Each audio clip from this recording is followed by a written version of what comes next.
পরে একজন যুবক এসে যিশুকে বলল, গুরু, অনন্ত জীবন পাবার জন্য আমাকে ভালো কি করতে হবে?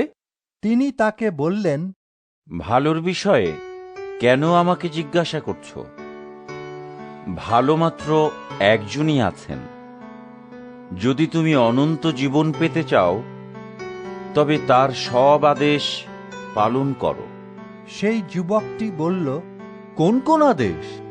যিশু বললেন, খুন করো না, ব্যভিচার করো না, চুরি করো না, মিথ্যা সাক্ষ্য দিও না, মা বাবাকে সম্মান করো, আর তোমার প্রতিবেশীকে নিজের মতো ভালোবেসো।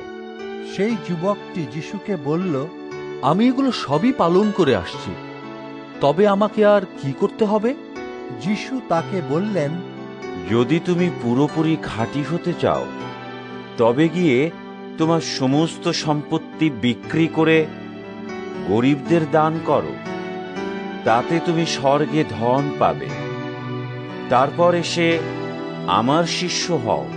এই কথা শুনে যুবকটি খুব দুঃখিত হয়ে চলে গেল, কারণ তার অনেক ধন সম্পত্তি ছিল। তখন যিশু তার শিষ্যদের বললেন, আমি তোমাদের সত্যিই বলছি, ধনী লোকের পক্ষে স্বর্গরাজ্যে ঢোকা কঠিন হবে।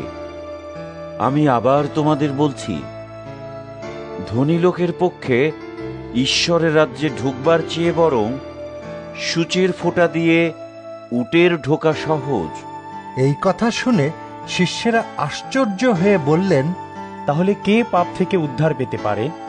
যিশু শিষ্যদের দিকে তাকিয়ে বললেন, মানুষের পক্ষে এটা অসম্ভব বটে, কিন্তু ঈশ্বরের পক্ষে সবই সম্ভব।